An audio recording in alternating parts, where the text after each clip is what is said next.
الحمدللہ رب العالمین والصلاة والسلام علی سید الانبیاء والمرسلین اما بعد فاعوذ باللہ من الشیطان الرجیم بسم اللہ الرحمن الرحیم۔ الحمدللہ الہادی پروگرام میں نبی کریم صلی اللہ علیہ وسلم کی ان احادیث کریمہ کو ذکر کیا جا رہا ہے جن میں سید دو عالم صلی اللہ علیہ وسلم نے احکام شرع بیان فرمائے، اور مقصود یہ ہے کہ ہم انہیں سنیں اور ان کی روشنی میں ہر شعبے سے تعلق رکھنے والا، کیونکہ یہ حدیثیں مختلف شعبوں سے ہی تعلق رکھتی ہیں، تو جس شعبے سے متعلق حدیث ہے اس شعبے والا اپنا احتساب کرے اور دیکھے کہ وہ اپنے نبی کریم صلی اللہ علیہ وسلم کے احکام کو جاننے کے بعد ان پر عمل پیرا ہونے کی سعادتیں حاصل کر رہا ہے یا نہیں، کیونکہ اس کے بغیر گزارا نہیں ہے۔ لوگوں نے تو عام لوگوں نے تو آنکھیں بند کی ہوئی ہیں، وہ کہتے ہیں بس چھوڑو، کون عمل پیرا ہو، دیکھی جائے گی، لیکن یہ کہنے سے آخرت کے ہولناک عذاب ٹلیں گے نہیں، آخرت کی مشکلات کوئی آسان نہیں ہو جائیں گی بلکہ بہت زیادہ ہو جائیں گی۔ یہ بالکل یوں بلا تمثیل کہہ لیں یا چلیں ایک مثال بنا لیں کہ یہ بالکل ایسا ہوگا جیسے کسی نوجوان کو ماں باپ کہیں کہ بیٹا پڑھ لو، کیونکہ نہیں پڑھو گے تو ٹھوکریں کھانی پڑیں گی، تو وہ جواب میں کہے کہ اجی جب ہوگا تو دیکھا جائے گا، تو کیا اس کا یہ کہنا صحیح ہے؟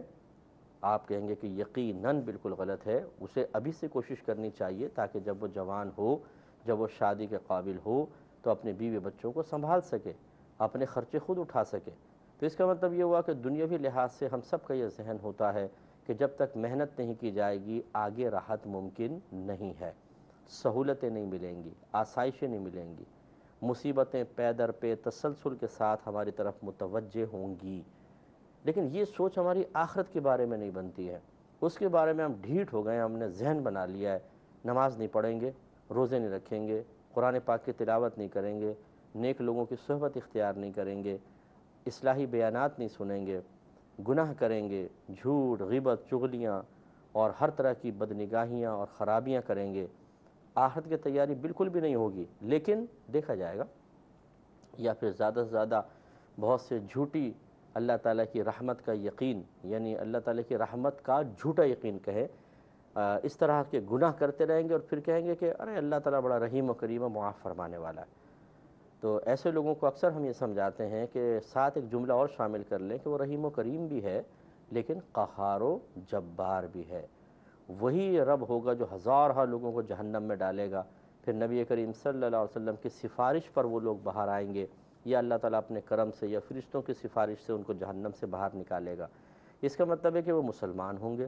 تبھی وہ باہر نکلیں گے اور جنت میں جائیں گے۔ اس کا مطلب یہ ہوا کہ بہت سارے مسلمان ایسے ہوں گے جو براہ راست جنت میں نہیں جا سکتے، پہلے جہنم میں جائیں گے، اپنے عذاب بھگتیں گے اور پھر جنت میں پہنچیں گے۔ اور جہنم کا ایک لمحہ بھی اتنا شدید ہے کہ ہماری پوری دنیا کی رات دن کی مصیبتیں جمع کر لی جائیں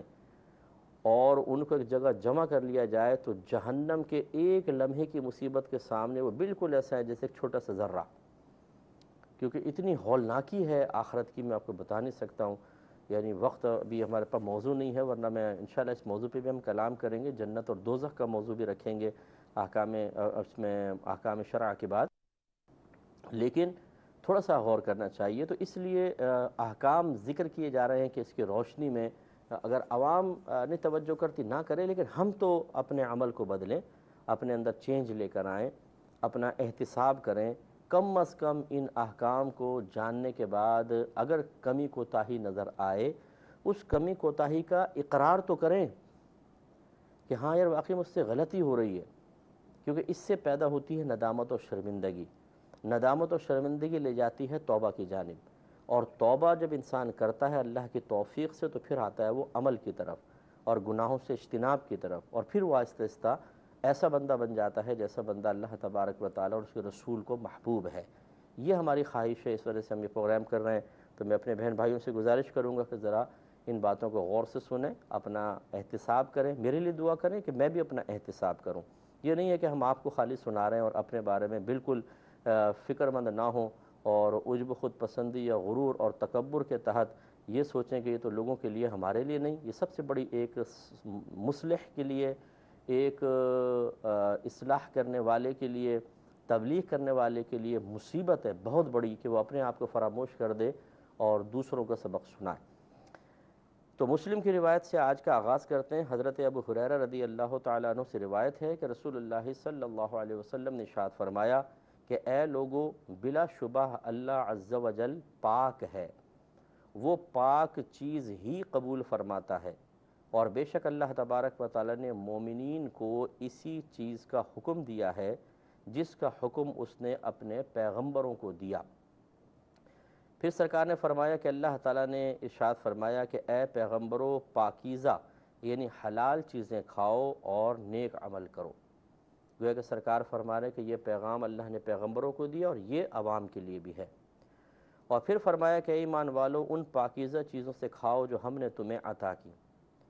پھر نبی کریم صلی اللہ علیہ وسلم نے ان دو آیات کے تذکرے کے بعد ارشاد فرمایا، ایک آدمی کا تذکرہ کرتے ہوئے فرمایا کہ جو لمبا سفر کرتا ہے، برے حال ہیں، بکھرے ہوئے بال ہیں، چہرہ گرد آلود ہے، اور وہ اپنے ہاتھ آسمان کی طرف اٹھاتا ہے اور کہتا ہے اے میرے رب، اے میرے رب، حالانکہ اس کا کھانا حرام ہے، اس کا پینا حرام ہے، اس کا لباس حرام ہے، اور اسے غذا بھی حرام ہی دی گئی ہے، تو اس کی دعا کیوں کر قبول ہوگی؟ تو یہ بڑی نفیس حدیث پاک ہے جس میں بظاہر سرکار نے کچھ خبر دی ہیں لیکن حقیقتاً احکام پوشیدہ ہیں۔ میں پہلے آپ کو بارہا سمجھا چکا ہوں کہ حکم جو ہوتا ہے وہ دو طرح سے قرآن عظیم میں یا حدیثوں میں بیان کیا گیا ہے۔ ایک تو صراحتاً جملہ ایسا ہوتا ہے، نماز پڑھو، زکوٰۃ ادا کرو، قتل نہ کرو، لوگوں پر ظلم نہ کرو، اس طرح کے ڈائریکٹ احکام۔ اور ایک ہوتا ہے کہ بظاہر خبر دی جاتی ہے لیکن اس میں چیز پوشیدہ ہوتی ہے، یعنی مطلب اللہ تعالیٰ متقین کو پسند فرماتا ہے، یہ ایک آیت ہے۔ تو اس کا مطلب یہ نہیں ہے کہ صرف یہ اللہ تعالیٰ اپنی پسندیدگی کا اظہار فرما رہا ہے، بلکہ اس میں ایک حکم پوشیدہ ہے کہ پھر تقوی اختیار کرو تاکہ تم اللہ تعالیٰ کے محبوب بن جاؤ۔ اس لیے قرآن کے احکام اگر اس اعتبار سے دیکھیں کہ اس کی خبروں سے بھی احکام نکالے جائیں تو پھر بہت زیادہ آیات احکام والی بن سکتی ہیں۔ تو میں اس لیے تمام وہ حدیثیں ذکر کر رہا ہوں، تمام سے مراد اکثر جتنے ہمارے سامنے آتی ہیں کہ جن میں کسی نہ کسی جہت سے کوئی حکم ثابت ہو رہا ہو۔ تو اب یہاں دیکھیں کہ سرکار صلی اللہ علیہ وسلم نے فرمایا کہ اے لوگوں، بلا شبہ اللہ تعالیٰ پاک ہے، وہ پاک چیز ہی قبول فرماتا ہے۔ یہ خبر ہے لیکن یہاں پہ حکم دے دیا کہ اللہ کی بارگاہ میں چونکہ پاک مقبول ہوتا ہے اس لیے پاک حاصل کرو۔ تو جب ہم مال کماتے ہیں تو اس میں بھی پاک اور ناپاک کا تصور ہوتا ہے۔ اگر ہم چوری کے ذریعے، سود کے ذریعے، رشوت کے ذریعے، فراڈ کے ذریعے، دھوکہ دہی کے ذریعے اور کام چوری کے ذریعے، ملاوٹ کے ذریعے ہم اور خلاف شرع، خلاف اصول شرع رزق حاصل کرتے ہیں، یہ سب کا سب غیر پاک اور غیر طیب رزق ہوتا ہے، حرام ہے، مشکوک رزق ہے۔ اب اگر ہم وہ کھاتے کھلاتے ہیں یہ اللہ کی بارگاہ میں مقبول نہیں ہے، اس پر کوئی ثواب نہیں ہوگا۔ اس کے برعکس اگر کوئی اپنی زوجہ کے منہ میں رزق حلال سے، رزق حلال کا لقمہ ڈالتا ہے تو میرے آقا صلی اللہ علیہ وسلم نے ارشاد فرمایا کہ اللہ تعالیٰ اس پر بھی اس کو صدقے کا ثواب عطا فرماتا ہے۔ یہ حدیث میں نے آپ کو عرض کی تھی۔ اور اسی طرح اگر صدقہ ہم کرتے ہیں تو جب ہمارا رزق حلال ہوتا ہے، طیب ہوتا ہے، تو وہ صدقہ اللہ کی بارگاہ میں قبول ہوتا ہے۔ اور اگر حرام سے صدقہ کریں تو حضرت سفیان ثوری رحمۃ اللہ علیہ فرماتے ہیں اس کی مثال بالکل ایسی ہے کہ یعنی حرام مال خرچ کر کے اللہ کی رضا حاصل کرنے کی ایک سوچ بنانا، یہ بالکل ایسا ہے جیسے کوئی پیشاب سے کسی ناپاک کپڑے کو پاک کرنے کی کوشش کرے۔ تو لازم سی بات ہے کہ ناپاک سے تو پاکی حاصل نہیں ہوگی بلکہ وہ ناپاک چیز سے تو اور زیادہ کپڑا ناپاک ہوگا۔ اسی طریقے سے جب کوئی حرام اللہ کی رضا کی خاطر دینے کی کوشش کرتا ہے تو اس سے اس کو ثواب نہیں ملتا، درجات کی بلندی حاصل نہیں ہوتی، گناہوں کا کفارہ حاصل نہیں ہوتا، بلکہ مزید گناہگار ہوتا ہے۔ حتیٰ کہ علماء کرام نے یہاں تک فرمایا کہ اگر کوئی حرام قطعی کو، حرام قطعی کا مطلب جس کا حرام ہونا واضح طور پہ قرآن سے ثابت ہو،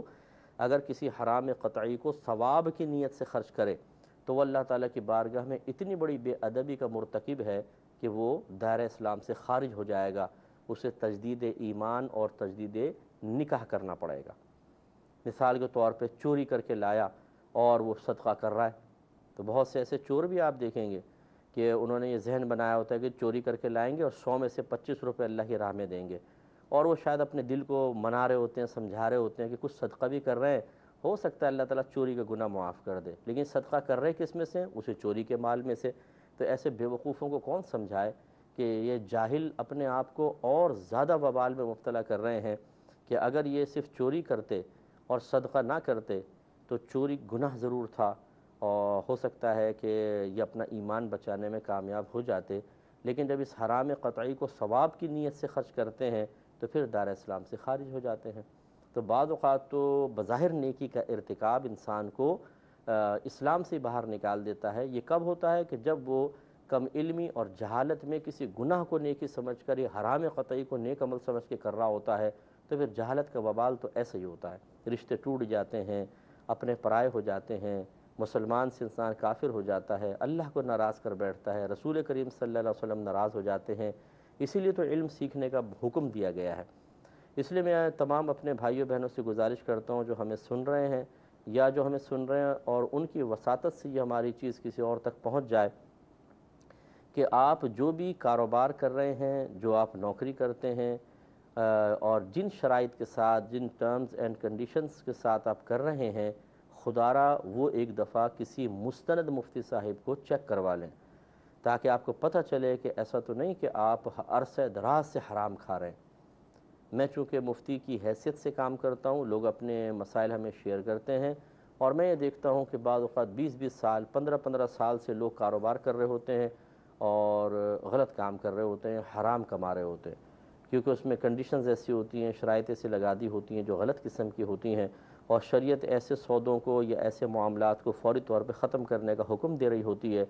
لیکن انہیں پتہ نہیں ہوتا، کیونکہ انہوں نے کسی سے گائیڈ لائن نہیں لی ہوتی، کسی سے مشورہ نہیں کیا ہوتا، بلکہ اپنی عقل کے جو مفتی صاحب ہیں ان سے مشورہ کیا ہوتا ہے۔ وہ جو فتویٰ صادر کر دیتا ہے، ذہن کہتا ہے یہ کر لو، یہ کر لو، یہ کر لو، وہ بھئی یہ شرط بھی لگاؤ ورنہ یہ نقصان ہو جائے گا، یہ شرط بھی لگا دو۔ اب یہ نہیں سوچتے کہ اس شرط کا لگانا میرے اس خرید و فروخت کے معاملے کو یا کرائے پر لینے دینے کے معاملے کو خراب تو نہیں کر دے گا، فاسد تو نہیں کر دے گا، اور اللہ تعالیٰ اور اس کے رسول اس شرط کو جائز بھی قرار دیتے ہیں کہ نہیں؟ نہیں، یہ نہیں دیکھیں گے، یہ دیکھیں گے فائدے نقصان کا پہلو کیا ہے۔ اگر یہ شرط لگا دوں گا تو یہ فائدہ ہو جائے گا، یہ نہیں لگاؤں گا تو اتنا نقصان ہو جائے گا، تو پھر بس ہم سوچے سمجھے بغیر قدم اٹھا لیتے ہیں، اور اس طریقے سے محنت بھی کر رہے ہوتے ہیں، سرمایہ بھی لگا رہے ہوتے ہیں، لیکن جواب میں حرام آ رہا ہوتا ہے، اور ہم روز بروز اللہ تعالیٰ کی بارگاہ میں نامقبول اور گناہ گار ہو رہے ہوتے ہیں۔ اس لیے ذرا اس پہ توجہ کرنے کی ضرورت ہے۔ اور ایسی میری بہنیں جنہوں نے کسی کے پاس پیسہ انویسٹ کیا ہوتا ہے، 1 لاکھ دے دیے، 50,000 بھائی نے کہا مجھے دے دو، میں تمہیں تھوڑا تھوڑا کما کر دیتا رہوں گا، اس طرح وہ دے کر پر منتھ تھوڑے بہت کہیں نہ کہیں سے ان کی ارننگ ہو رہی ہوتی ہے، وہ خاص طور پہ چیک کروائیں، کیونکہ میں نے اکثر دیکھا ہے کہ ایسی بہنیں کچھ مسائل تو جانتی نہیں ہیں۔ بھائی نے سب باغ دکھائے کہ تم 3 لاکھ مجھے دے دو، ہر مہینے 2,000 مجھ سے لیتی رہنا، جب کبھی اپنے 3 لاکھ چاہیے ہوں تو مجھے بتا دینا، میں پھر 6-7 مہینے میں کر کے دے دوں گا۔ اب وہ دینا شروع کر دیتی ہیں، اور گھر کے اندر ناجائز ارننگ شروع ہو جاتی ہے، اور وہ سمجھتی ہیں کہ سرمایہ بھی محفوظ ہے کیونکہ بھائی قابل اعتماد ہے، اور ہر مہینے چلو 2,000-2,500 روپے آتے رہیں گے، گھر کا خرچہ ذرا اچھا نکل آئے گا۔ تو یہ مطلب یہ کہ خرابیاں ہمارے اندر ہیں، فکس پروفٹ نہیں طے کر سکتے کہ 2,000 2,500 3,000% میں کر سکتے ہیں، لیکن اس میں اور بھی کنڈیشنز ہیں۔ ابھی میرا یہ موضوع نہیں ہے، لیکن میں صرف آپ کو سمجھا رہا ہوں، اور یہ اب آپ کی ذمہ داری ہے کہ رزق حرام کمانے کے بجائے حلال کی طرف آئیں اور ان کے مزید احکام جانیں۔ ایسی اگر ایک امپلائی ہے وہ نوکری کر رہا ہے تو اس کو یہ سیکھنا چاہیے کہ کس صورت میں جو میں محنت کرتا ہوں، اپنا ٹائم دیتا ہوں، اپنا وقت دیتا ہوں، میں آفس میں آتا ہوں، میں کسی ادارے کو جوائن کیا ہوا ہے، میں فیکٹری میں آتا ہوں، تو میرے لیے میری سیلری 100% طیب ہے، حلال ہے، پاکیزہ ہے، یا میں اپنی کوتاہی اور کمی کی بنا پہ اس کا کچھ حصہ اپنے لیے حرام کر بیٹھا ہوں۔ ہم تو اس کی پرواہ نہیں کرتے ہیں، بس آنے چاہیے، قائد اعظم صاحب جیب تک پہنچ جائیں، باقی دیکھی جائے گی۔ اور اس طرح بعض اوقات کوتاہیوں کے ارتکاب کے باوجود سیلری فل لے رہے ہوتے ہیں، حالانکہ اس کا کچھ حصہ ہمارے لیے شرعاً بالکل جائز نہیں ہوتا۔ جب وہ حصہ گھر میں پہنچتا ہے اور ہمارے بچوں کے شکم میں پہنچتا ہے تو پھر اس میں یقینی سی بات ہے بے برکتی اور نحوست پیدا ہوتی ہے، اور اس سے خرابیاں جنم لیتی ہیں۔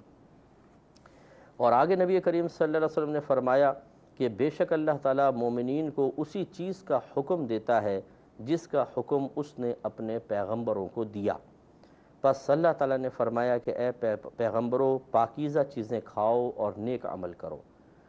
تو دیکھیں نبیوں کو حکم دیا ہے تو عام لوگوں کے لیے بھی یہ حکم ہے کہ پاکیزہ چیز کھاؤ اور نیک عمل کرو۔ نیک عمل، نیکی دو طرح کی ہوتی ہے، بعض اوقات کسی فعل کے ارتکاب سے نیکی جنم لیتی ہے یا وہ نیکی ہوتی ہے، اور بعض اوقات کسی برے کام سے رک جانا یہ بھی نیکی ہوتی ہے۔ تو ان دونوں چیزوں کو جاننا ضروری ہوتا ہے، کن کن کاموں کو مجھے کرنا ہے اور کن کن کاموں سے رکنا ہے۔ انبیاء علیہ السلام اس کی مکمل معرفت رکھتے ہیں، اس لیے ان کی پوری زندگی کوئی ایسا عمل چھٹتا نہیں ہے جس کو کرنے کا اللہ نے حکم دیا ہو، اور کسی ایسے عمل کا ارتکاب وہ جان بوجھ کر نہیں کرتے ہیں کہ جس سے اللہ نے منع کیا ہو، تو وہ بالکل پابند شرع ہوتے ہیں۔ اور نبی کریم صلی اللہ علیہ وسلم فرما رہے ہیں کہ اسی چیز کا اللہ تعالیٰ نے حکم لوگوں کو دیا ہے۔ اس کا مطلب ہے آپ اور میں بھی اس چیز کے پابند ہیں کہ ہم ان چیزوں کو جانیں کہ کیا کیا ہمارے لیے صحیح ہے اور کیا غلط ہے، صحیح کا ارتکاب کریں اور غلط سے اجتناب کرنے کی کوشش کریں۔ دوسری آیت سرکار نے بیان فرمائی کہ اللہ تعالیٰ نے فرمایا کہ اے ایمان والو ان پاکیزہ چیزوں سے کھاؤ جو ہم نے تمہیں عطا کیں۔ تو یہ بھی ایک حکم ہے کہ اس پر عمل پیرا ہو۔ تو جو پاکیزہ چیزیں اللہ نے عطا فرمائیں، اب اس کے اندر ایک تو فی نفسی چیزیں ہوتی ہیں، جیسے مطلب سور جو ہے وہ کھانا ناپاک ہے، حرام ہے، مردار نہیں کھا سکتے، بہتا خون منع کیا گیا ہے۔ اور اسی طریقے سے اگر کوئی چوری کا کھانا لا کے کھلائے، چوری کے پھل فروٹ لا کے کھلائے، تو یہ جو حرام ذرائع سے چیزیں حاصل ہوئیں ان کا کھانا منع ہوتا ہے۔ ایک خود حرام ذریعے منع ہوتے ہیں کہ اس ذریعے سے آپ روزی نہیں کما سکتے، اس سے نہیں کما سکتے۔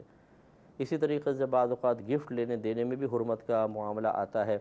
اور اسی طرح تجارت وغیرہ بعض اوقات غلط طریقے سے کرتے ہیں، اس سے جو ارننگ آتی ہے غلط ہوتی ہے۔ تو گویا کہ جب یہ فرمایا گیا کہ اللہ تعالیٰ فرما رہا ہے کہ اے ایمان والو ان پاکیزہ چیزوں سے کھاؤ جو ہم نے تمہیں عطا کیں،